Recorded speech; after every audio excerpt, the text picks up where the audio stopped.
The summer of 1986 brought more than just sunshine to California's Sierra Nevada. It carried a restless spirit, the kind that makes young couples eager for adventure.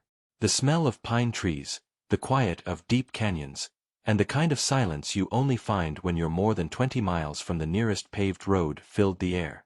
Rebecca and Daniel Whitaker, both 26, had just returned from their honeymoon in Lake Tahoe, yet they were already planning another trip. They didn't have much money, but they had plenty of energy and passion. Daniel was a public school history teacher, and Rebecca worked as a freelance illustrator who loved painting forests and birds. After weeks of wedding receptions and family gatherings, the two longed for peace and solitude.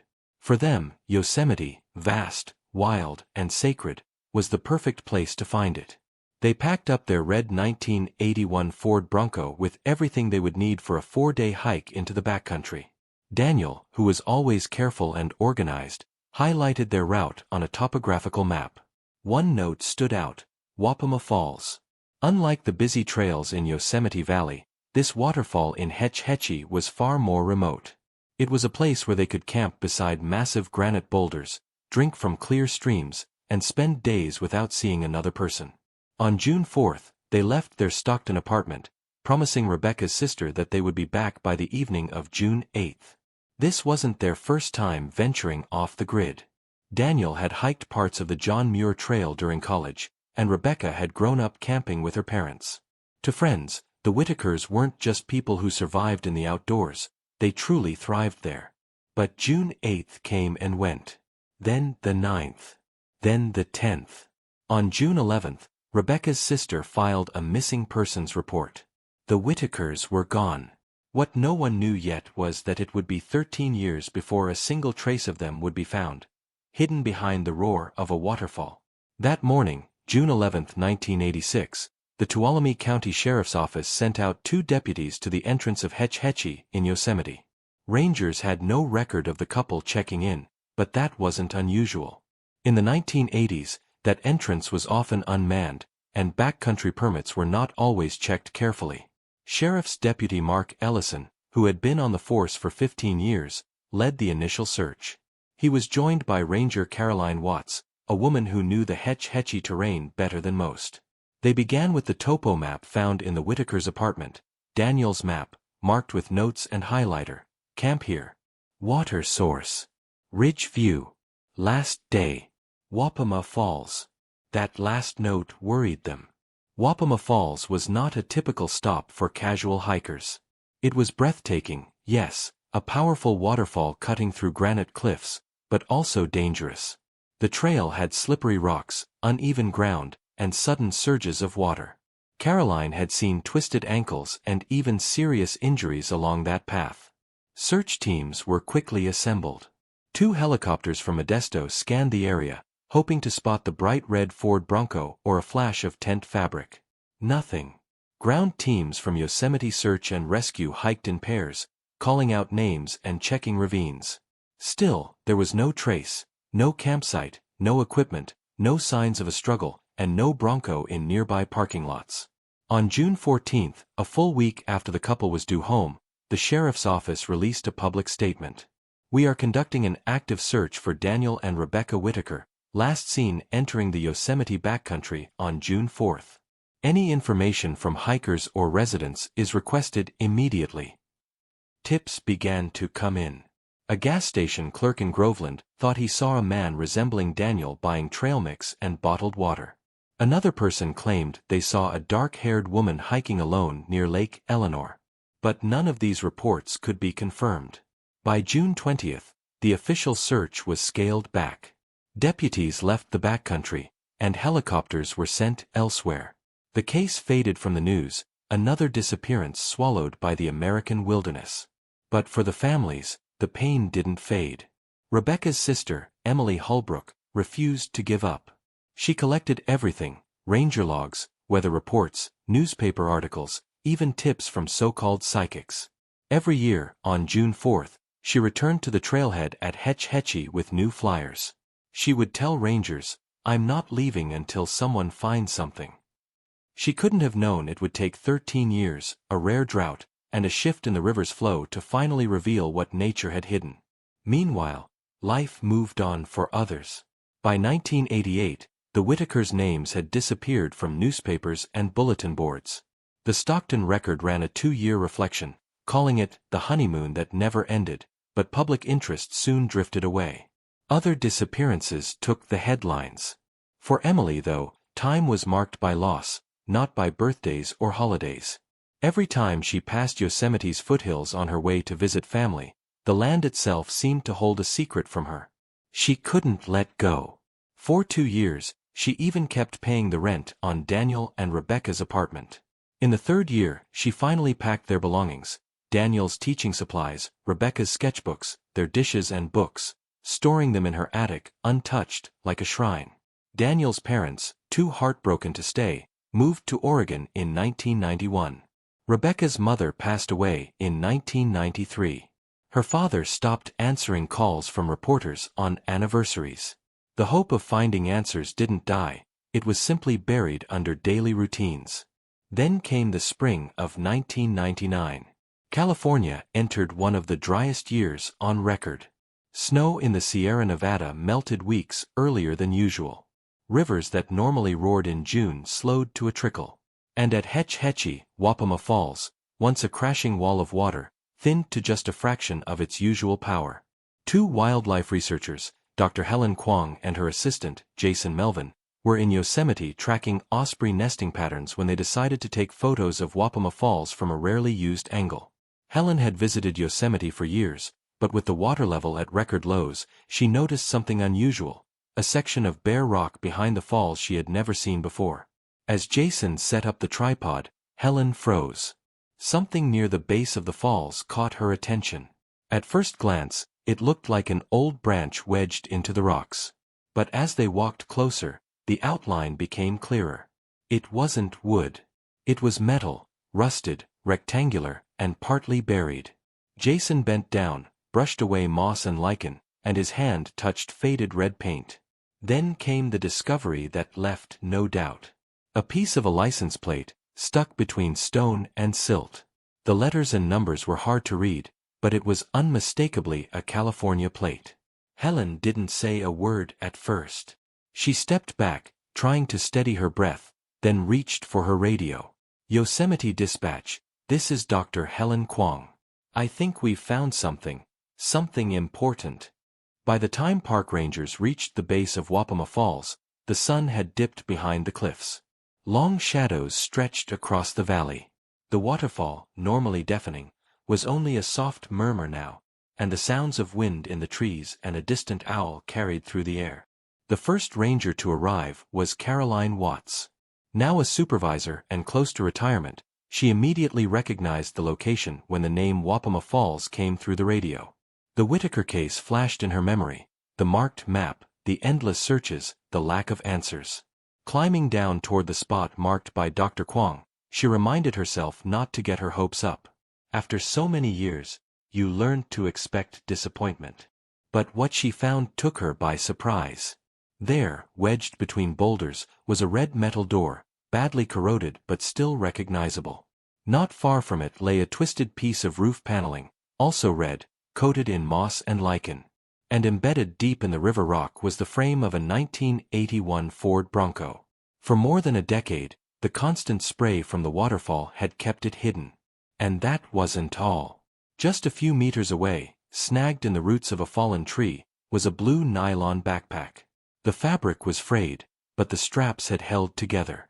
Inside, in a plastic bag, was a water-damaged sketchpad.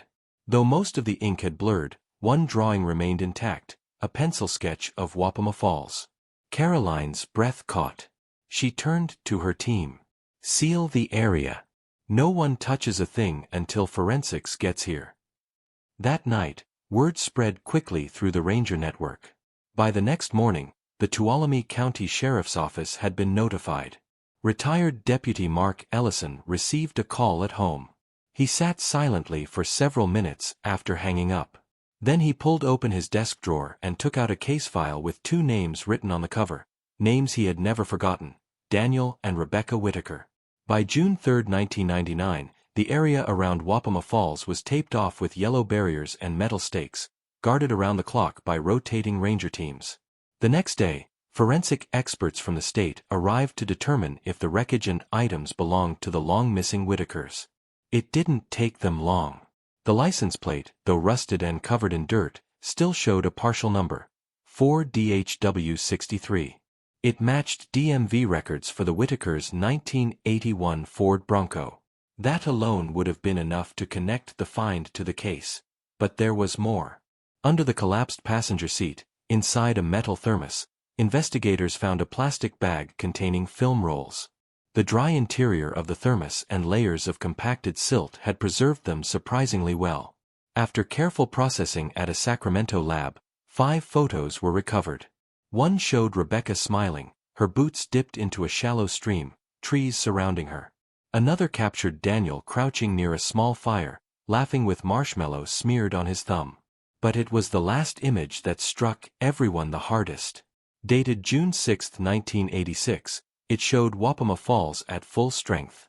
Mist filled the frame. And in the foreground, nestled dangerously close to the riverbank, stood their tent between the rocks. The photos left no doubt, they had reached the falls. But what happened afterward was still unclear. No human remains had been discovered. No signs of injury, no bones, no personal belongings besides the backpack and the film. Geologists who reviewed the site proposed a theory. Just 2 weeks after the couple was last seen, Yosemite had experienced an unusually rapid snowmelt, which doubled the flow of Hetch Hetchy's rivers within days. The surge, combined with unstable rock near the falls, could have triggered a washout or mudslide. The Bronco might have been swept into the current and buried behind the waterfall. If Daniel and Rebecca had been inside, or even nearby, the force of the water would have been inescapable. Still, the theory didn't explain everything. The tent was missing. So were their bodies. When Rebecca's sister, Emily Holbrook, was escorted to the site, she stood silently for nearly a full minute before finally speaking. "This isn't where they planned to stay.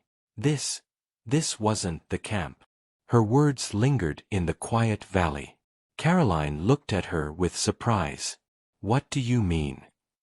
Emily stepped closer to the rock face where the Bronco had been found.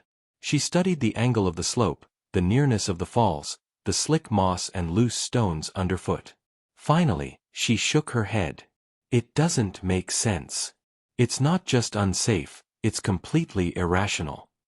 Rebecca was always careful about where she camped, Emily explained firmly. She kept a detailed field journal, and there's no way she would have set up so close to a river that could flood without warning. She would have chosen higher ground, something with natural drainage and cover. Caroline looked down at the worn folder in her hands. Inside was the original map Daniel had marked back in 1986. The final note was still visible, written in faded ink, "Last day, Wapama Falls." For decades, everyone assumed that meant this was their campsite. But Emily's doubts raised another possibility. What if Wapama wasn't where they stayed, it was simply their last stop before leaving? That idea forced the search team to look at the site in a new way. Wapama was no longer treated as a destination but as a crossing point.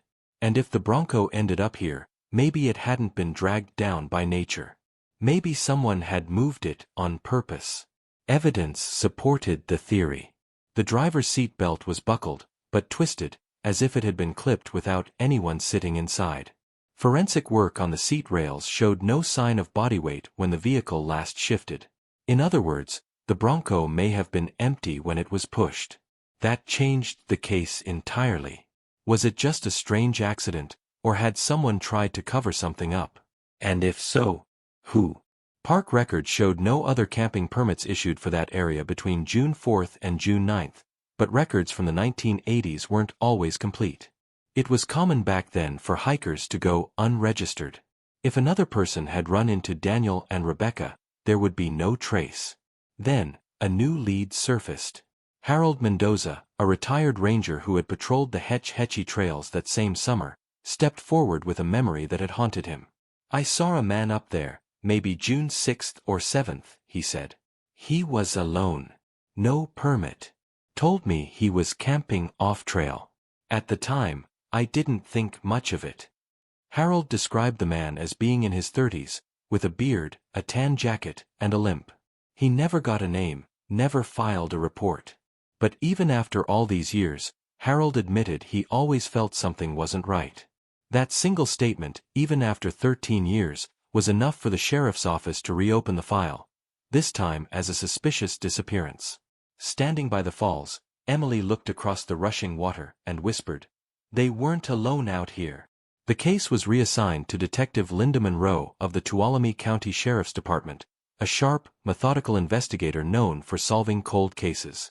But this one was different. The wilderness itself had hidden the truth for years. And now there was evidence the Bronco had been deliberately pushed into the water. Monroe started with Harold Mendoza's account. His memory, surprisingly sharp despite the time, added a crucial detail. The man wasn't just limping, he was dragging his left leg, like it had been badly injured long ago. That small detail became the key focus of Monroe's work. She requested every incident report from the National Park Service in 1986 connected to hikers in the Wapama Falls and Lake Eleanor areas. One log stood out. Dated June 7, 1986, it mentioned an unidentified man fishing illegally near Tilt-Ill Creek. The ranger who wrote it described him as white male, about 35 to 40, unkempt beard, noticeable limp, refused to give his name. It was the second sighting of the same man. Monroe tracked down the ranger who wrote the note, Don Sutter, now retired and living in Oregon.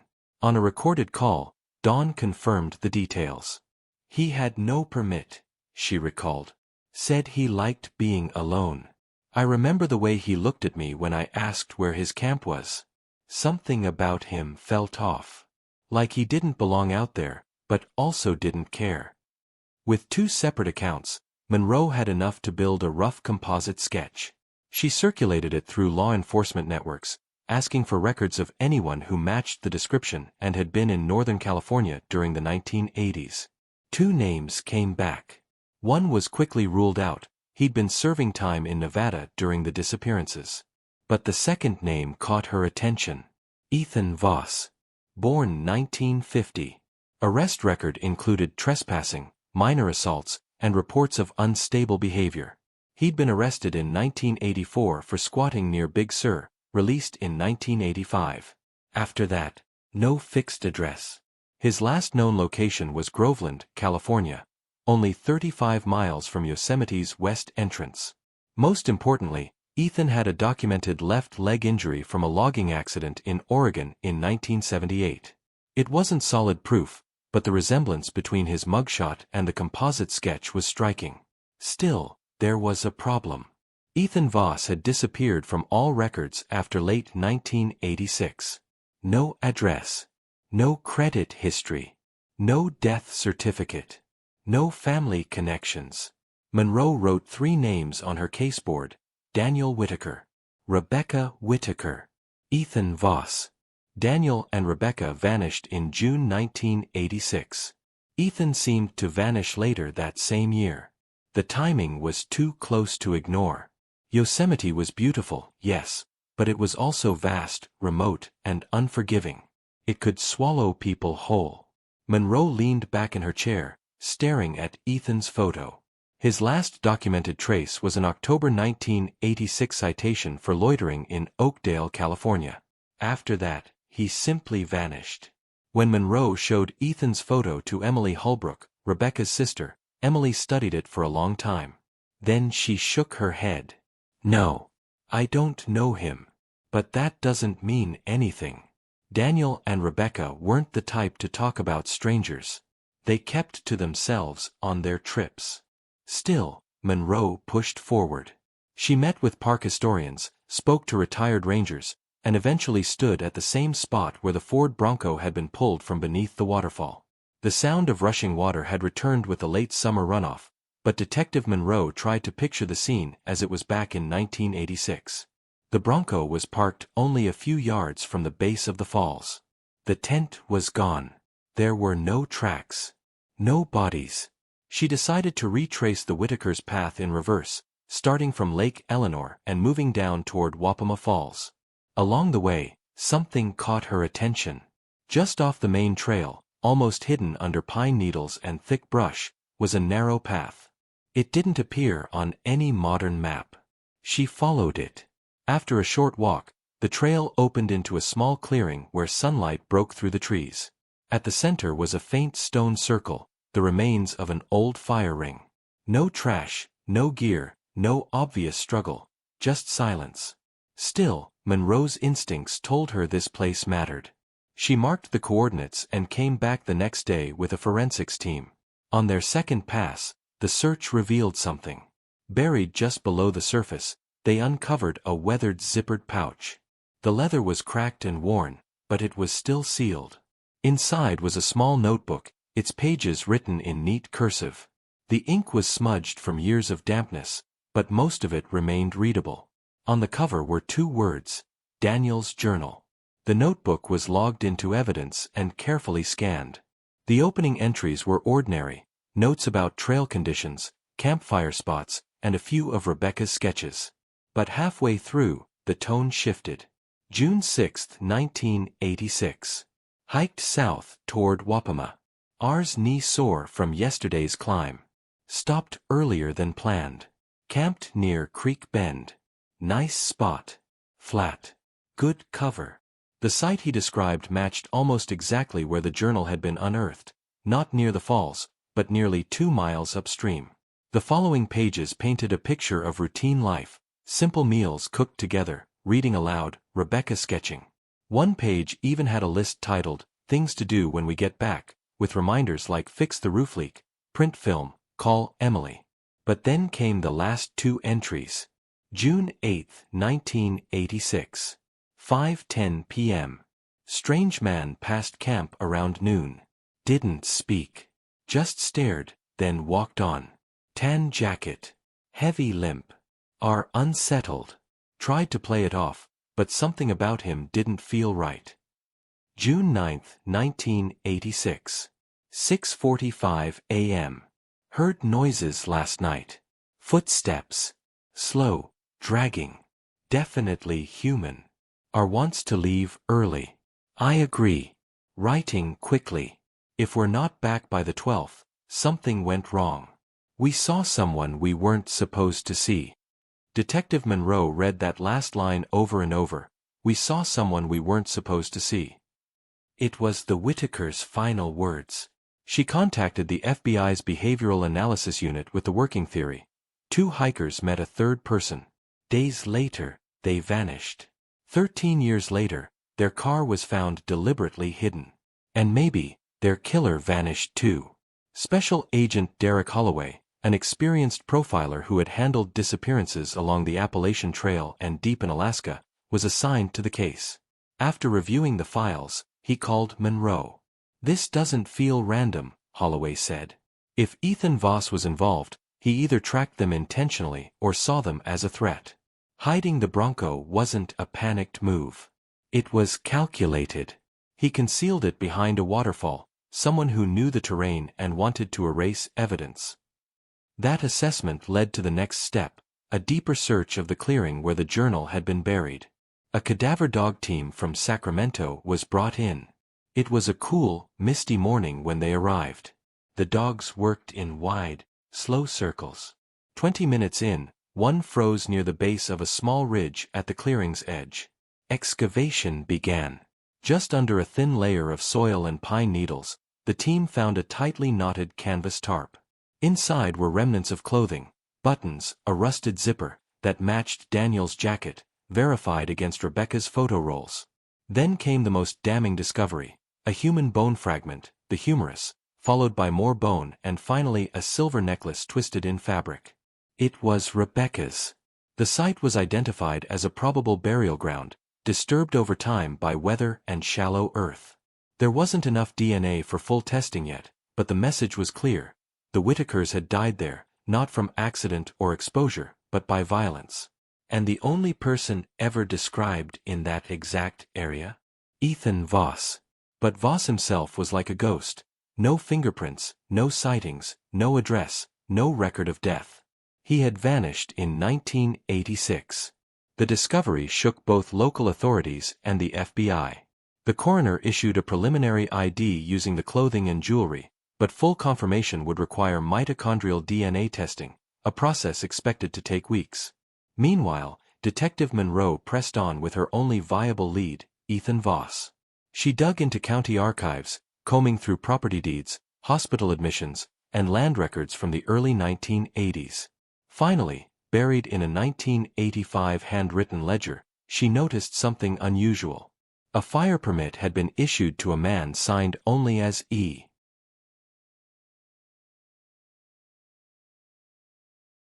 Voss had once secured a permit for an off-grid cabin just outside Groveland, about 38 miles west of Wapama Falls.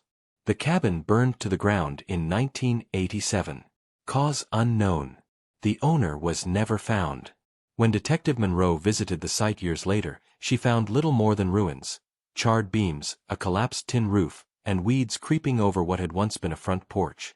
As she sifted through the wreckage, her eyes caught on a metal lockbox, blackened but still intact, wedged beneath the remains of a fireplace. She pried it open with a crowbar. Inside were loose pages, smeared with ash but still readable.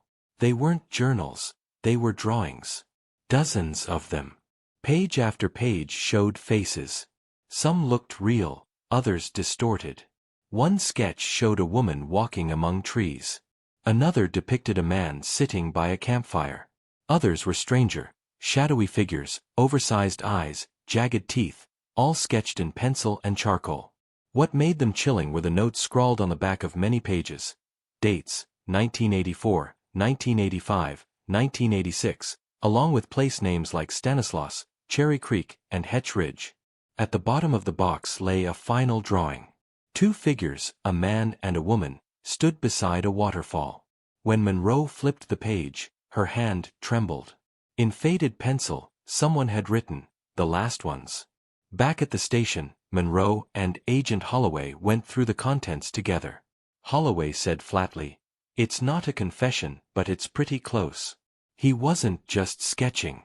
He was watching people, maybe following them, maybe worse.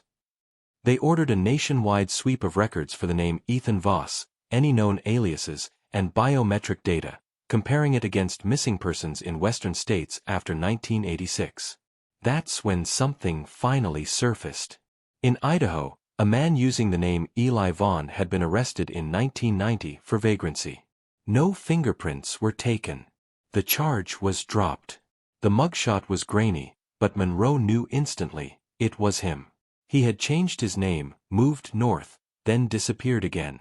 But that brief moment in 1990 proved Voss, or Vaughn, had resurfaced after the Whitakers vanished. Monroe studied the photo side by side with Voss's original mugshot.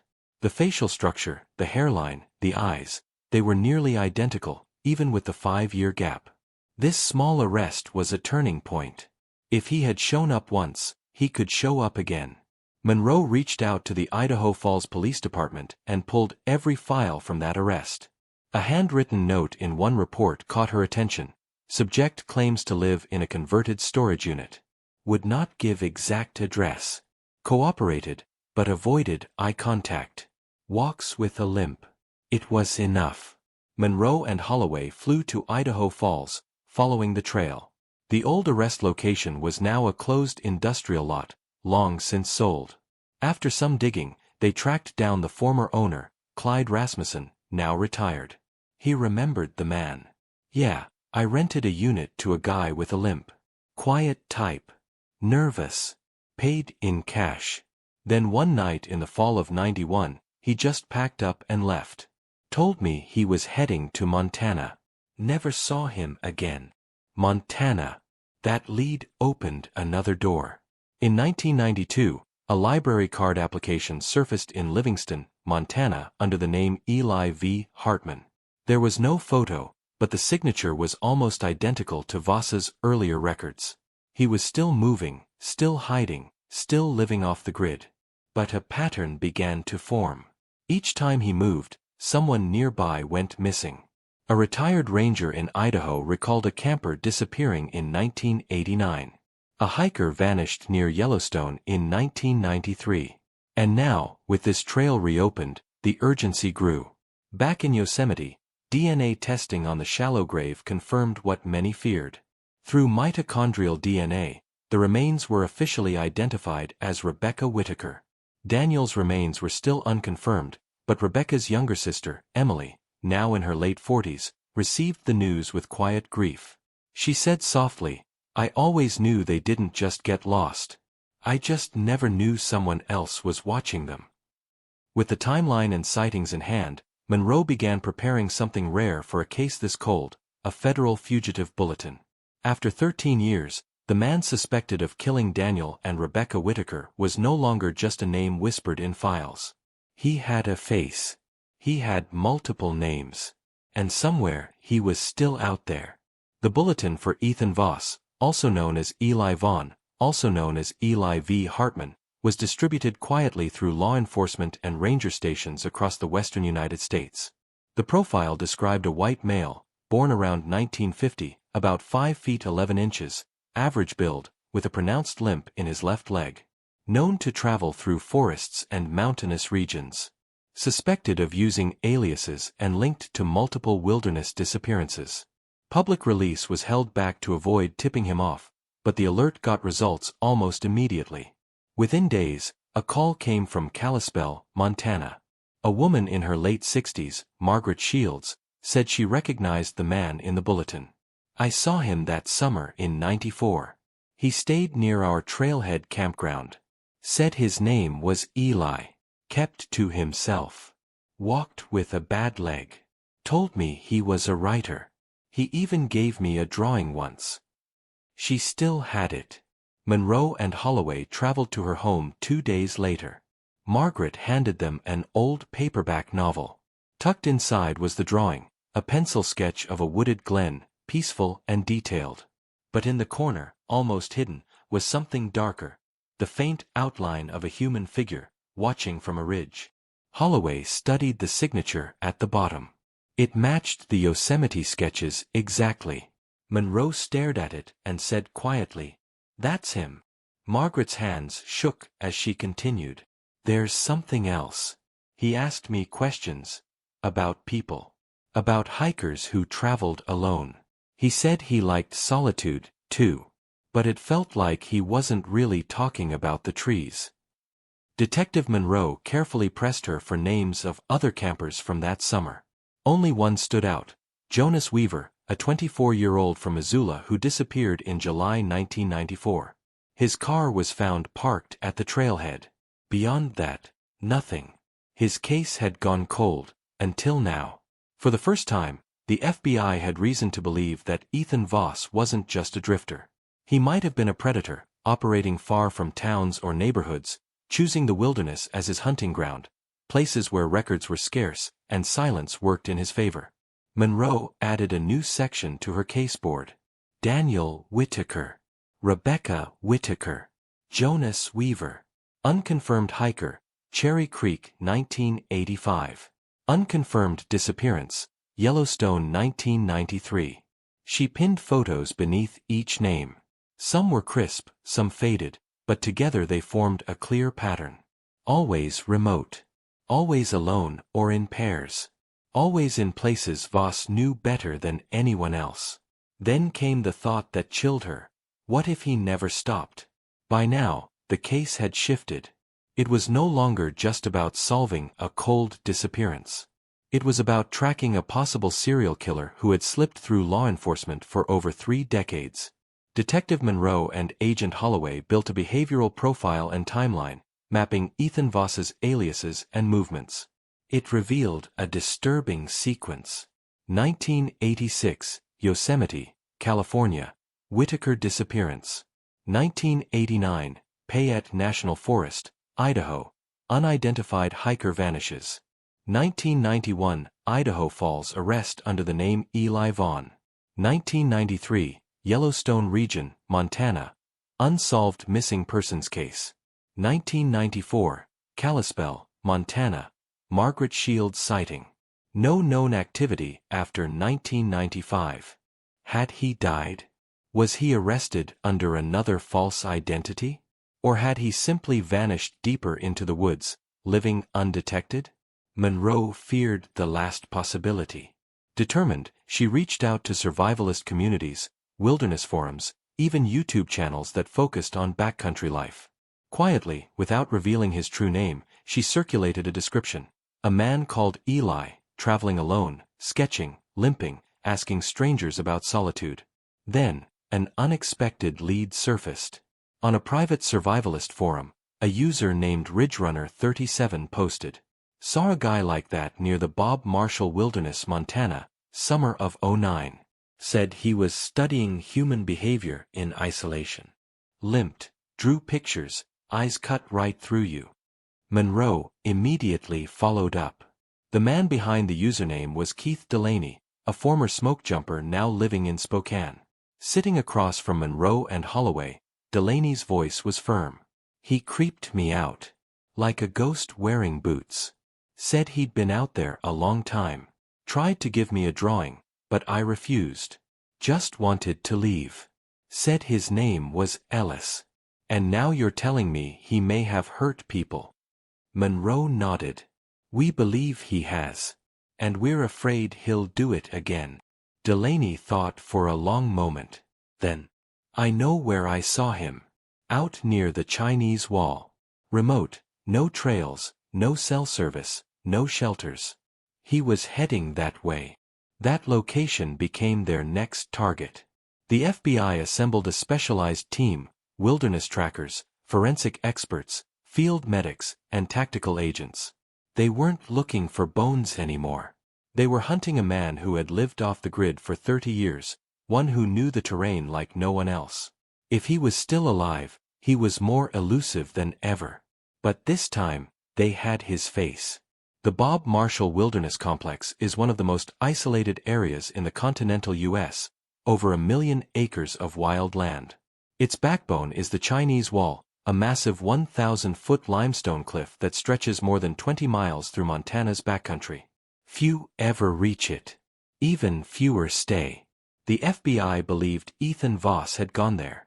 A 12-person search team set out under the cover of a wildlife survey mission, to avoid attention or alerting the suspect. They carried infrared drones, silent satellite beacons, and enough supplies for 10 days in rough country. Detective Monroe joined them in the field. Holloway stayed behind to coordinate communications and prepare capture plans if Voss was found. 3 days into the trek, the team split into smaller groups. Monroe's unit moved south along the ridgeline, carefully scanning caves, creeks, and hidden spots. The work was exhausting, the kind Voss would have been used to. On the 4th evening, as the sun dropped behind the peaks, they spotted something. Beneath a dense cluster of evergreens was a fire ring, cold but fresh. Charcoal pieces still dark, not yet faded by weather. Beside it, a tarp leaned against rocks, half collapsed but deliberately placed. And under it, a notebook, wrapped in plastic, tied with fishing line. Back at camp, they carefully opened it. Inside were more sketches. But these weren't landscapes. They were people. 4 of them, drawn in unsettling detail from a distance. A ranger with binoculars. A woman with red braids. A man sitting by a creek. And Detective Linda Monroe herself, kneeling by the very fire ring she had just found. The drawing had been made before she even realized she was being watched. On one page, written in jagged handwriting, were the words, "Some animals chase their shadows. Others know when they're being hunted." Monroe froze, her breath caught. He's here. He knows we're here. The search had just shifted. It was no longer recovery. It was confrontation. And now, it wasn't about if they would find Ethan Voss. It was about who would find whom first. The wilderness grew silent. Too silent. And with the sketch of herself burned into her mind, Detective Monroe finally understood, Ethan Voss wasn't hiding anymore. He was studying them. That night, the team set up a quiet perimeter using infrared motion sensors and thermal scopes. But out there, the forest swallowed every sound, and shadows seemed to shift like whispers. Each crack of a twig made hearts race. At 3:47 a.m., one of the sensors went off. Monroe was the first out of her tent. The others followed quickly, weapons ready, lights off. They moved toward the ridge, just 200 yards from base camp. There, right in the middle of the trail, they found something strange. A stack of rocks, a cairn, roughly built and freshly placed. On top, balanced like a crown, was a torn page from the sketchbook. This one showed a member of the search team, face hidden behind binoculars, rifle hanging low. At the bottom, the date was written, that very day. He had been close enough to draw them again, and he left it behind as a warning. "He's circling us," one agent muttered. Monroe stared at the rocks. "No. He's controlling the ground. He knows we're here, and he's reminding us he's still in charge." That night, the team didn't push further. Instead, Monroe suggested a new plan. We stop chasing him. Let him come to us. We show him the trap is already set. The next day, they built a decoy camp further down the trail, staged to look exposed and unguarded. Monroe stayed at the original camp with 2 tactical agents and a drone operator hidden nearby in a camouflaged perch. Hours crawled by. Just before sunset, the drone picked up movement at the tree line, a tall figure, moving slowly, with a limp. He paused every few feet, always watching.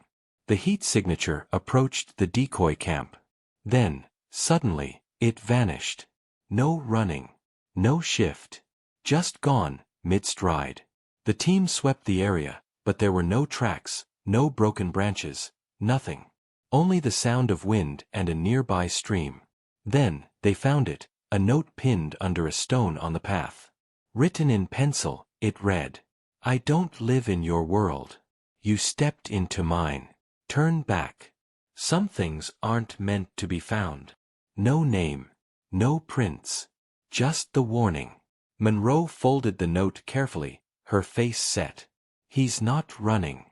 He's baiting us. And he knows this land better than anyone alive. At that moment, the team realized Ethan Voss wasn't just aware of them. He was toying with them. And the real question became, were they hunting him, or had they just stepped into his trap?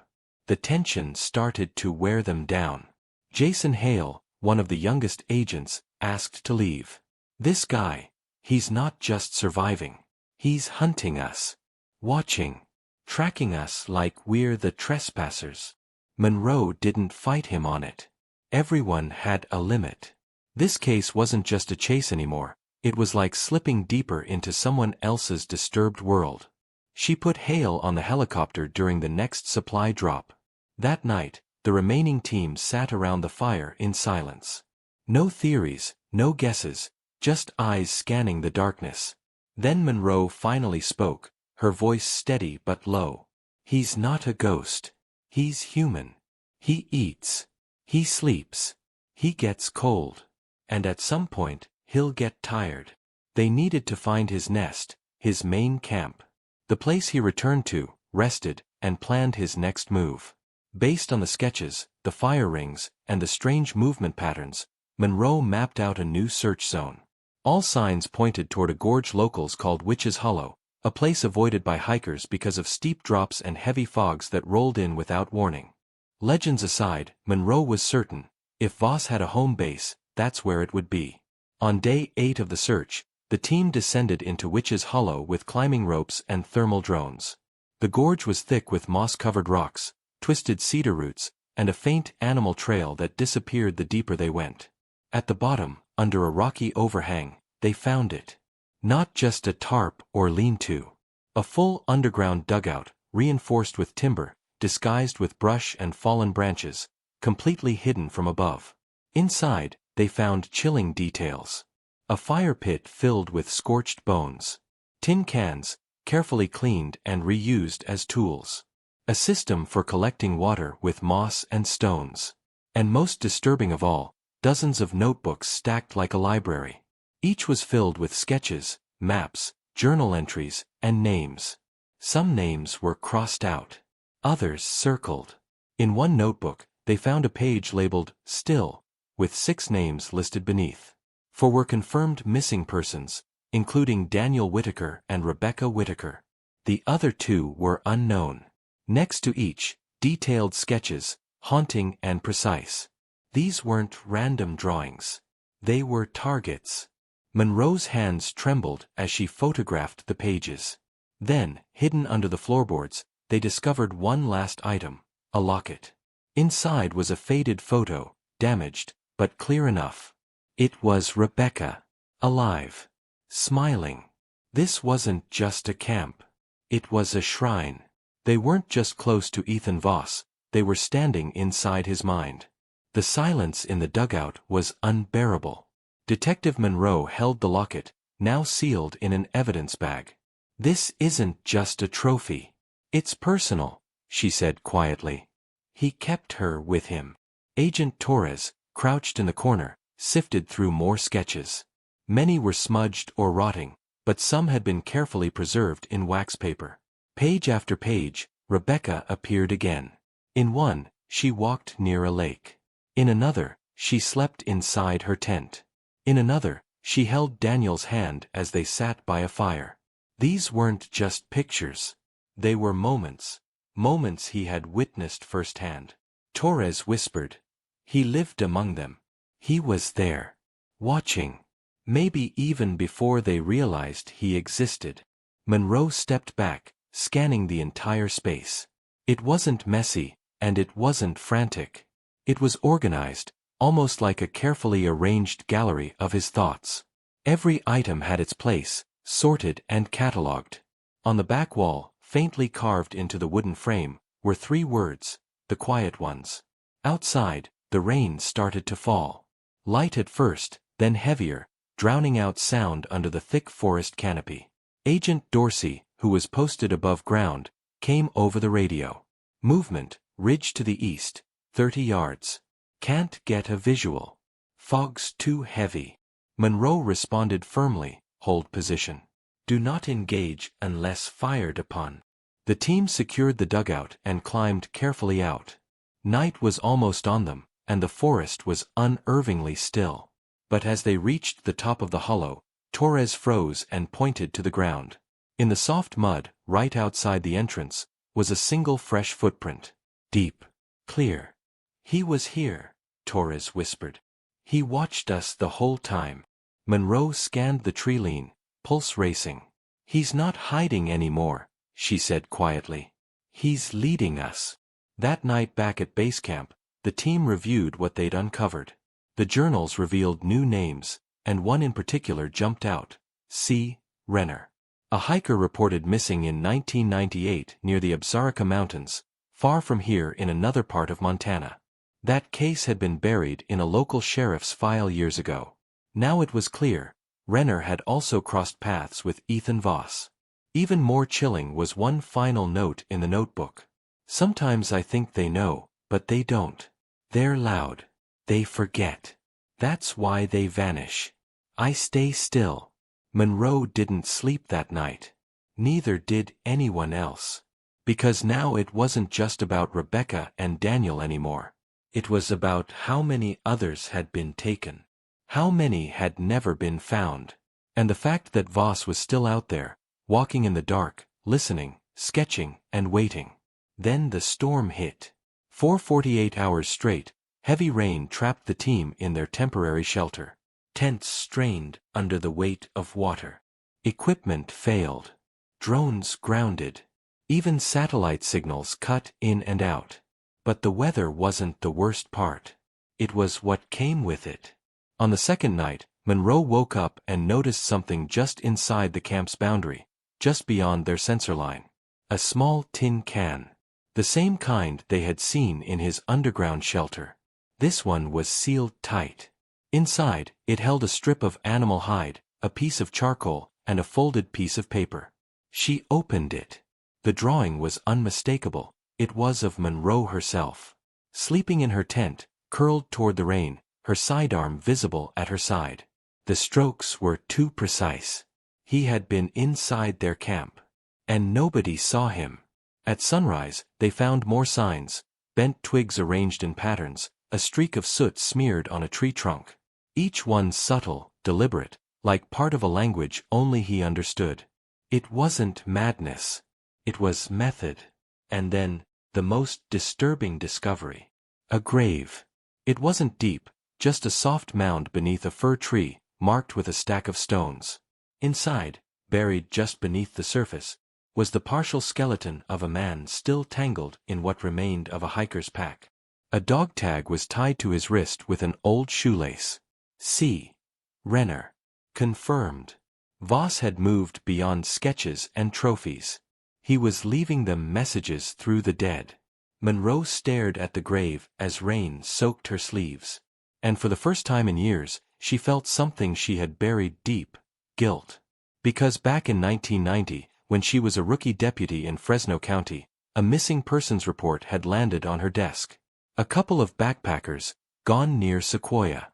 She dismissed it as a wrong turn. She never followed up. Never filed a full report. And now, with Voss's name stretching across decades, she realized they had been his victims too.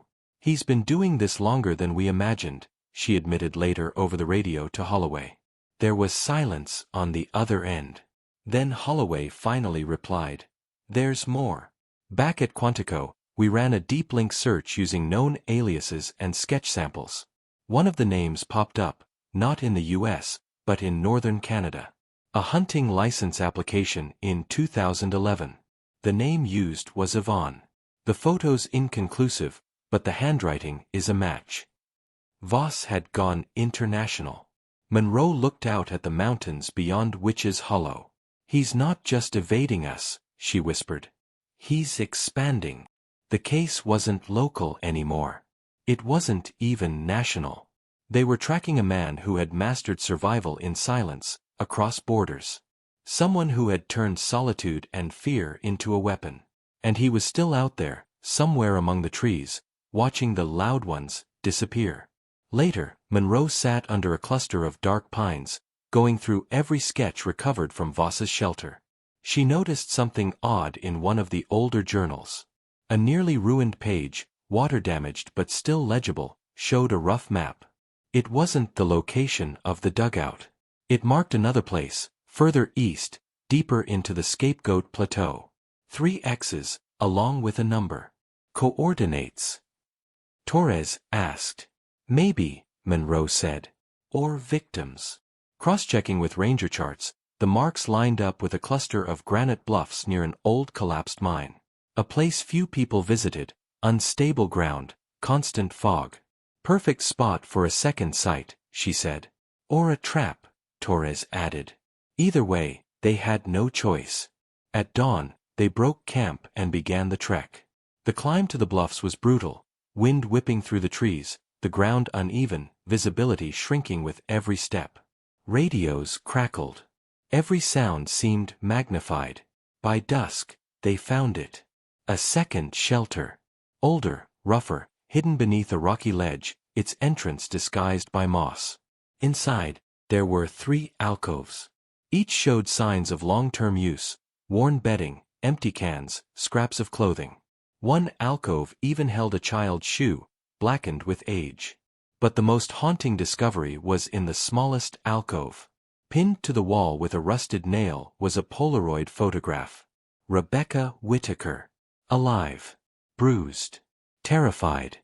And beneath it, written in faded marker, "They stayed." The realization struck Monroe like a punch to the chest. Until now, they had assumed Voss killed quickly, strike, vanish, disappear. But this changed everything. There was another, more terrifying possibility. He had kept his victims alive. Outside, the fog thickened. The search team spread out, Torres sweeping along the edge of the bluff. Suddenly, his voice cut through the static. Movement. West slope. Single figure. Big build. Limping. 20 meters. They sprinted after it, but when they reached the spot, the figure was gone. All that remained was another note. This one was different. It said, "They asked to stay. You're the ones who keep digging." Below the words was a rough drawing. 6 figures. 5 lying flat on the ground. 1 perched in a tree, watching. That night, Monroe sat by the fire, the journal open across her knees. The Polaroid of Rebecca burned in her mind. The truth could no longer be denied. Voss had kept people alive. But for how long? No one knew. Whether Rebecca had died out there in the forest or escaped only to vanish again was still a mystery. One thing, though, was certain: Ethan Voss wasn't done. And neither was she. By morning, Monroe made a decision that shook even her most experienced agents. "We split up," she announced. The ground around the second shelter was too fractured, too complex for one large team to move unnoticed. Voss had already learned their patterns, their sound, their rhythm. To beat him, they needed to break it. 2-person teams. 4-hour rotations. No fires. No lights. After dark, no tracking, only waiting. Monroe partnered with Torres. Together, they moved southeast toward a dry ravine lined with skeletal pine trees. The silence there was suffocating, heavy, as though the earth itself was holding its breath. Hours crawled by. Then, at 1:23 p.m., they heard it. A whistle. Low. 2 short bursts. Not a bird. Deliberate. Human. They followed the sound. At the edge of the ravine, Monroe spotted movement behind a rotting tree stump. She raised her weapon as Torres circled left. "Federal agents. Show your hands," he shouted. No response. Monroe crept forward. And then, suddenly, a shadow bolted. They charged after it, boots pounding wet soil, branches whipping across their arms. The figure was tall, ragged, fast despite the limp. Just as they closed in, it vanished into the mist. The agents broke into a clearing, lungs on fire. No sign of the man. But in the center of the clearing sat a wooden box, freshly unearthed. Inside lay 6 rings, 2 cracked driver's licenses, a pair of broken glasses, and 1 locket, identical to Rebecca's, but not hers. On the underside of the box lid were 4 carved words. "They belonged here. You don't." That night, Monroe didn't rest. She catalogued every item, cross-referencing them against missing persons reports. Each one matched a victim long unconnected to Voss. He had been doing this longer than anyone imagined. And this wasn't just survival anymore, it was ownership. Claiming people. Keeping those who belonged to the silence. 2 days later, Holloway called in with a lead. "We've got a hit," he said. At a remote checkpoint near the British Columbia border, a ranger had stopped an older man traveling alone. Limp. Unshaven. No ID. His passport bore the name Eli Vaughn. Before they could detain him, he vanished. All he left behind was a sketchpad tossed into a trash bin. Inside was a new drawing. Rebecca Whittaker. Same face. Same features. But older. Wrinkles at the eyes. Longer, darker hair. He imagined them aging, like they were still with him. The chase wasn't ending. It was growing. The wilderness was no longer his only hunting ground. Now the team had to face a darker question. What if Voss wasn't just hiding anymore? What if he was searching for the next one? A week passed with no sightings. The Canadian lead shook the team badly, especially Monroe. If he had crossed into British Columbia unnoticed, his web of trails, caches, and shelters could be endless. Then came the break. Torres was reviewing a set of field photos taken months earlier near the Whittaker campsite. One shot had always been dismissed as a blur in the background, until now. The tech team enhanced it using AI filters. The shape came into focus. It wasn't just a shadow. It was a crouched figure in patchwork clothes, holding a camera. Voss hadn't only been sketching. He had been filming. Monroe ordered a full sweep of the area. This time, they weren't hunting footprints or shelters. They were hunting optics. And sure enough, they found it, a cedar stump, hollowed out and sealed with pine resin. Inside was a waterproof case holding a rusted Super 8 film reel, 2 disposable cameras, and an old digital recorder, cracked but still intact. The contents were damaged but salvageable. They rushed them to Quantico for analysis. What they discovered left every agent shaken. The Super 8 footage, grainy, silent, showed Rebecca Whittaker inside a rough cabin. No chains, no ropes. But she was gaunt, restless, glancing at the door again and again. The film stretched across 3 seasons: fall leaves, snow, then green spring. She had lived at least a year after she was taken. And Voss had filmed her. The digital recorder revealed more. Dozens of clips, mostly static, but a few sharp. In one, a woman's voice whispered, "He doesn't talk much, but he listens. I don't know if I'm free, or if I'm just not dead yet." In another, a man's voice spoke steadily. "They ask why I stayed. They don't understand. The world out there is too loud." Monroe replayed the recording over and over, not just for the words, but for the faint sound behind them. A train whistle. "There aren't any train lines in this forest," Torres muttered. Monroe nodded. "No. But there is one, 2 counties east." The old tracks were long abandoned, but they were still there. Investigators traced the trail to a deserted rail yard near Greystone Pass, a one-time mining town that had turned into a ghost settlement by the late 70s. No residents. No cell coverage. No authorities. It was the perfect place for someone to disappear, maybe even to keep someone hidden and alive. Monroe put together a new team. Smaller. Quieter. She left behind the analysts, the lab techs, the noise of headquarters. This part was personal. They weren't just chasing shadows anymore. There was a real chance that someone was still breathing. And if that was true, then Rebecca Whitaker had survived 13 years in silence. Greystone Pass was barely remembered by locals. The town had sprung up during a silver boom in the 1920s, but once the ore was gone, it was abandoned by the late 70s. What remained were crumbling outlines of homes, a collapsed general store, and a weed-choked train platform. According to old survey maps, one building had survived, a rail supervisor's cabin tucked into the hillside above the depot. That became Monroe's destination. Her reduced team moved in under cover of dusk, advancing with quiet precision. Radios stayed off. No drones. This was a ghost town, and they didn't want to stir the ghosts too soon. When they neared the cabin, the clues appeared. Not fresh footprints, but deliberate tricks. Branches laid across paths. False trails leading nowhere.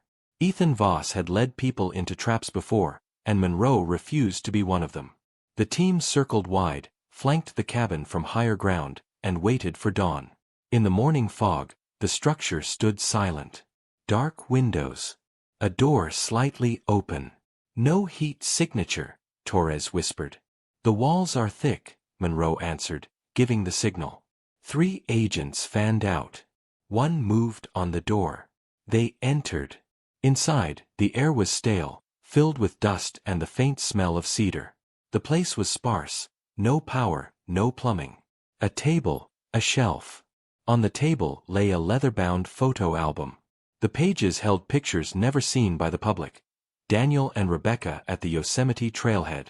Rebecca laughing near a stream. A photo of their tent at night, taken from a distance. These weren't keepsakes. They were surveillance. Stolen moments, collected by someone who had never stopped watching. Then came the last picture. Rebecca, older now, sitting on the porch of this same cabin. She looked away from the camera, streaks of gray in her hair, a blanket over her lap. On the back was a date, October 11, 1998, just 4 months before her backpack was found behind the waterfall. Monroe turned to Torres. She was here. This is real. The cabin was searched inch by inch. Beneath the floorboards, they discovered 2 more things, a compass etched with the initials RW, and a journal in Rebecca's handwriting. She had written every single day. Some entries read like notes, others like confessions. One line chilled them. "He calls it the stillness. He says I'm better now, that the noise is gone, that I'm one of the quiet ones. I stopped fighting. I don't know if that makes me dead already." Later she wrote, "I dream of Daniel. I remember the beach. I hope someone is looking." Monroe felt the weight of those words. Rebecca had lived, year after year, caught in darkness. And then she stopped writing. The final entry read only, "The snow came early. He hasn't returned." I don't know if this is freedom or the end. There were no remains in the cabin. No blood. No struggle. Just silence. As if Voss had come back and taken everything, or perhaps simply walked away. Outside, the wind swept over the rails. A metallic sound echoed faintly through the gorge. A whistle. Not from a train, but from a man. Somewhere in the trees, he was still watching. The sound faded, but its echo lingered. Monroe lifted her binoculars toward the eastern ridge. Thick pines. Morning mist. Nothing moved. But she knew. Ethan Voss wasn't fleeing. He was taunting them. The team stayed another night in Greystone Pass, planting motion sensors and hidden trail cameras. The cabin became both their base and their warning shrine. At 2:14 a.m., a sensor tripped. Torres checked the camera feed. A tall figure stood at the tree-line. He didn't approach. He just watched. Then, slowly, he lifted his hand.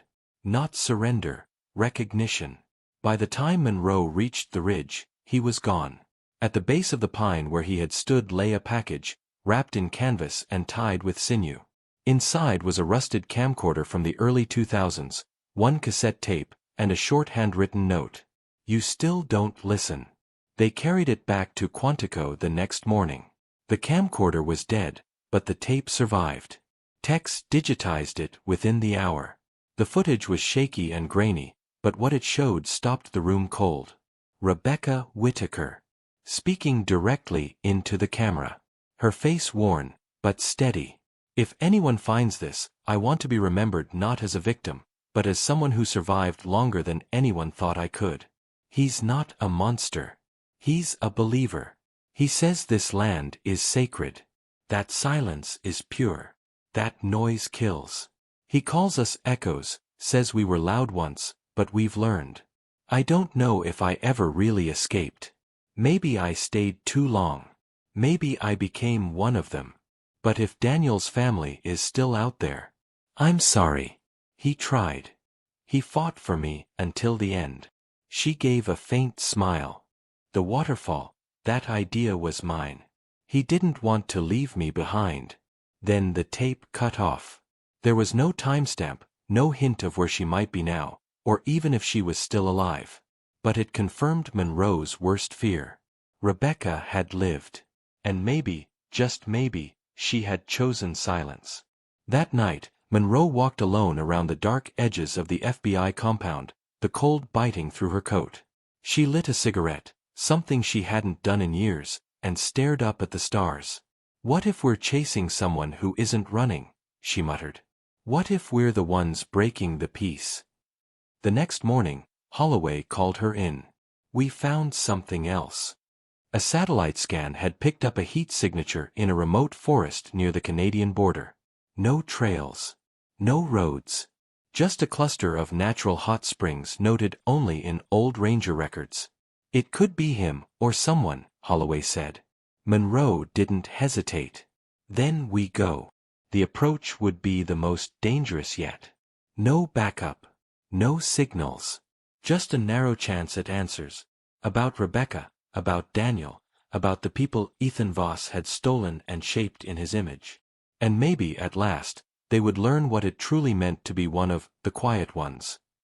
The helicopter couldn't land.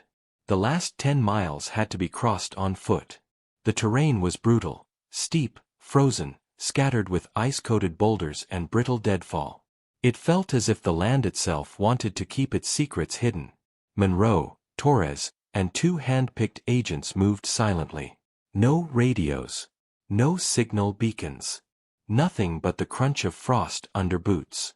By noon, they reached the edge of the hot springs basin. Steam curled through the trees. The air smelled of sulfur and moss. Then they saw it. A cabin, hand-built and half-dug into the hillside, more bunker than house. Fresh smoke drifted from a stone chimney. On a rough wooden bench outside sat a man, waiting. Ethan Voss.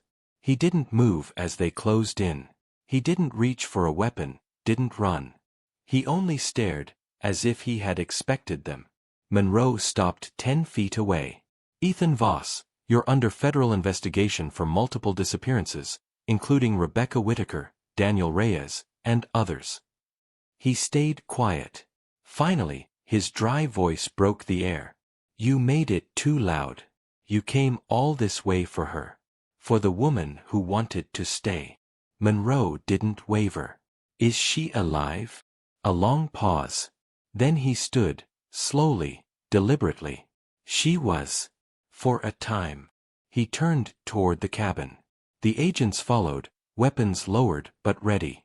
Inside, the air was stiflingly warm for the altitude. A wood stove glowed. Shelves lined the walls, filled with books, journals, photographs. And in one far corner stood a simple grave marker, a wooden plank carved with one word, Rebecca. Monroe stepped closer.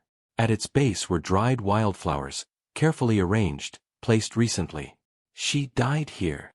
Monroe's voice was low. Voss nodded. "She asked me to bury her in the quiet." Torres whispered. "Do you believe him?" Monroe's jaw tightened. "I believe she stayed." They took Voss into custody without a fight. No confession. No resistance. Just silence. In the weeks that followed, Monroe sifted through the evidence taken from the cabin. Dozens of tapes. Hundreds of photographs. Journals written in more than one hand, some almost certainly Rebecca's, others likely from victims before her. One entry stood out. The handwriting was soft, steady. "Not all who vanish are taken. Some walk willingly into silence." Voss refused to speak after his arrest. At arraignment, he sat silent. At trial, he stared blankly at the walls. When prosecutors offered him a plea deal in exchange for the location of graves, he declined. In the end, the case was closed by overwhelming forensic evidence. Still, he never explained why. Later, Monroe returned alone to Greystone Pass. She stood on the broken station platform, the wind rushing through the trees. For the first time, she didn't strain to hear footsteps. She listened to the nothingness. And in that moment she understood. It wasn't only about death. It was about escape. About a world so loud that silence itself had become a lure. Some people vanish because they are taken. Some because they are lost. And some because silence calls them by name. Rebecca Whitaker's name was never etched on a headstone. But in that forest, in that cabin, in every whisper of wind through the pines, she remained.